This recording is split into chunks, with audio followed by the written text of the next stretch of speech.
Doutor, minha mulher quer tirar, minha filha quer colocar, eu não entendo esse povo da cirurgia plástica, ninguém tá feliz. Gente, essa frase aqui é a que eu mais ouço aqui nas consultas e realmente isso é muito comum. A paciente que tem pouco quer colocar, a paciente que tem muito quer reduzir, mas no final de contas, quando que a gente vai conseguir deixar essa mulherada feliz? É difícil, viu? Mas é o seguinte, eu acho que a mama é a principal queixa da mulher durante toda a vida. E aqui no consultório de cirurgia plástica, quase todas, entre outras cirurgias, querem mexer na mama. Mas por que isso acontece? Porque dentre todos os aspectos do contorno corporal, ele é o que mais muda durante o decorrer da vida. Essa frase genérica que eu iniciei o vídeo falando do marido é muito comum. Às vezes, a paciente, ela começa os primeiros anos da adolescência lá, sentindo desconfortável ao olhar outras mulheres que têm mama e ela não tem. Então, a cirurgia campeã da menina que virou adolescente é a inclusão de prótese, ela quer ter mais volume. Com o decorrer da vida, principalmente após a gestação, o volume mamário ele aumenta ou ele modifica e a mulher então quer reduzir. Se não quer reduzir, quer levantar. A mama, ela modifica muito mais com o decorrer da vida do que o bumbum, do que a cintura, do que a gordurinha e por isso a necessidade de intervenção, o desconforto da paciente. E aí é onde que a gente começa a conversar sobre esses aspectos. A inclusão de próteses normalmente é uma cirurgia da paciente jovem ou que não passou por uma gestação ou que então passou por a gestação e não ganhou muito tecido mamário. E aí a gente inicia com as curiosidades. Por que prótese de silicone, por que ela já é redondinha e por que a necessidade de intervenção? Principalmente porque a gente tem na sociedade ocidental um culto pela mama redondinha, em pezinha, com turgor de pele que remete ao jovem. Isso é aquela mesma discussão do vídeo que eu fiz sobre o bumbum. Então a gente tem que saber o que deixa a nossa mulher brasileira feliz com a mama. E é isso. É uma mama redondinha, de um volume razoável. Mais uma vez eu falo isso para os maridos. Por que a sua filha quer uma inclusão de prótese e a sua esposa quer uma redução? Porque o volume não é o que deixa a mulher feliz com a própria mama, e sim o contorno, assim como o bumbum. E às vezes a sua filha vai ter um volume baixo, que não dá um contorno bonito, e a sua esposa já teve uma modificação da mama que não deixou o contorno dela bonito. O que acontece? Quando a adolescente inicia o desenvolvimento mamário e aquela glândula começa a aumentar em alguns dos casos, 70% ou mais daquela mama é glandular. Quando a gente abre ela é diferente, não é um tecido gorduroso, a glândula é um pouco mais branquinho e é mais endurecido do que a gordura. Na mulher ocidental, diferente das indígenas, que tem os peitos triangulares por causa da gravidade, a ocidental usa sutiã. E na adolescente, a mama fica firme, em pé, redondinha. Quando você olha para a área social da mama, o que é a área social da mama? É aquilo que é permitido mostrar em sociedade, né? No biquíni, no decote, no vestido de festa. Essa área aqui do centro do seio da mulher. Você vê o colo marcado. Por que mulher gosta de ter colo? Porque isso remete à jovialidade. Os maridos talvez não tenham prestado atenção nisso, mas é isso que a mulher quer. Ela olhar para o decote e ter a impressão de que aquele é um corpo jovem. Depois de várias gestações e a mama se modificar, ela não tem aquele colo marcado adolescente. É aquilo que a sua mulher sente falta. Nossa, eu perdi o corpo de quando eu tinha antes de ter o meu filho, eu quero aquilo de volta. Então, o processo que acontece com a idade e com os filhos chama-se lipossubstituição. Aquela glândula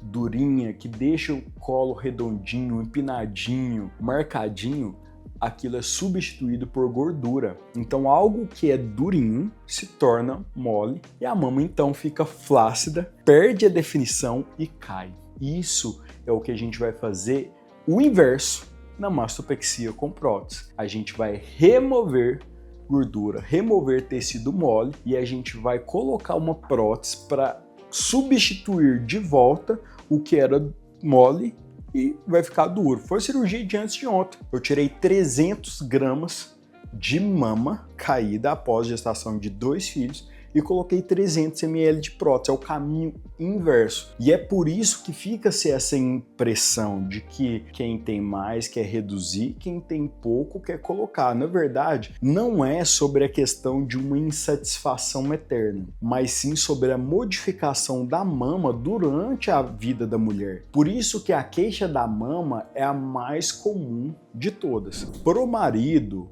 que está acompanhando a mulher durante a sua procura por cirurgia plástica, saiba que é isso que está acontecendo. E é comum que o formato ele tenha essa pretensão, né? A mulher olha e fala assim, eu quero uma mama mais redondinha. E aí, quais são as estratégias, né? Os caminhos para isso? Para a mulher que não tem volume, não tem projeção, ela vai colocar uma prótese, turgor, vai ficar magnífico. Para a maioria dos casos, a gente vai fazer uma mastopexia ou uma mamoplastia redutora em muitos casos. Eu falo que qual que é a principal coisa que eu não vou colocar uma prótese? Porque colocar uma prótese é legal, né? Você vai fazer esse caminho inverso, você vai tirar o que é molinho e colocar o que é duro. Mas eu faço muito a mastopexia sem prótese ou a mamoplastia redutora em que a gente vai reduzir o volume da mama sem colocar prótese. O principal é a distância da areola, é o principal motivo de todos, porque a gente sabe que acender a areola mais do que 12 ou 13 centímetros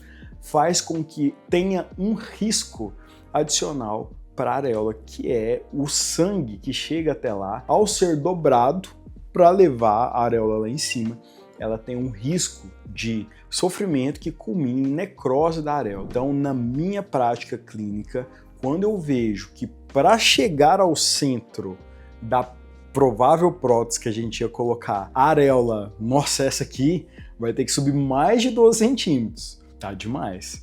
Tá arriscado. Eu acho que não é legal a gente fazer isso agora. Então, talvez seja interessante a gente reduzir o volume da prótese. É impeditivo dela não colocar a prótese o resto da vida? Não. Mas, gente, na prática, o que acontece é que a maioria das mulheres, por mais que tenham vontade de querer colocar uma prótese depois, não colocam. Nossa, eu já vi isso várias vezes acontecer.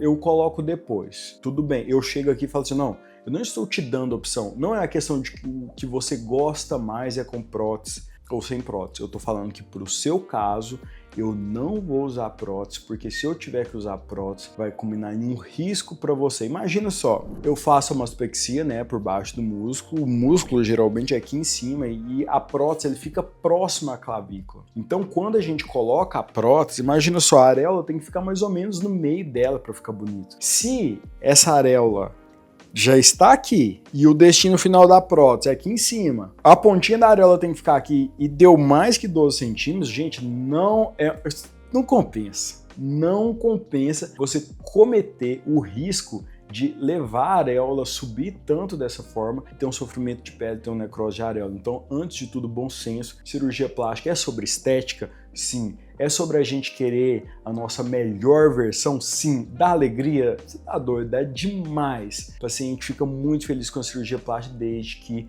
não atrapalhe a saúde dela. Então isso aí tanto para a mãe que está vendo a sua cirurgia plástica da sua filha, tanto com a sua própria cirurgia, antes de tudo, saúde, responsabilidade com o corpo. Vai subir mais do que 12, é arriscado, deixa a prótese de lá. Normalmente eu faço a mastopexia com bastante preservação do tecido mamário. Geralmente a mulher gosta, muito difícil ela querer voltar para colocar uma prótese. Então o problema é que você vai adiar por muito tempo, vai fazer com responsabilidade, vai trazer felicidade. Para a mama que não tem uma possibilidade de elevar a areola com segurança, faz sem prótese mesmo, você vai gostar. Para paciente que tem pouco tecido mamário, aí sim eu acho um excelente negócio, fica com a mama bem volumizada, mas antes de tudo é responsabilidade. Pense que pro cirurgião plástico, quando vocês vêm até mim, o que eu mais estou interessado é deixar vocês felizes. Então o processo, confie no seu cirurgião plástico. Quando ele gosta do que está fazendo, ele vai querer que você se sinta tão feliz quanto ele no pós-operatório. É o que eu sinto quando vocês vêm com resultados incríveis, quando vocês vêm toda feliz, a gente quer viver essa felicidade junto com vocês. Então faça da melhor maneira, faça com segurança antes de tudo. A felicidade vai ser uma consequência, não só no corpo de vocês. Eu falo que a felicidade transcende o contorno corporal. Você se sente mais segura com si mesmo e as pacientes voltam aqui, a gente fala assim, nossa, essa aí, a beleza do rosto dela, a beleza transparece o quão autoconfiante você está se sentindo. Então é isso. Se vocês gostaram dessa informação, desse vídeo, compartilha, dê um like, dê um comentário para a gente saber se a gente está no caminho certo ou se faltou esclarecer mais umas dúvidas sobre a mama nesse vídeo. Estou com vocês.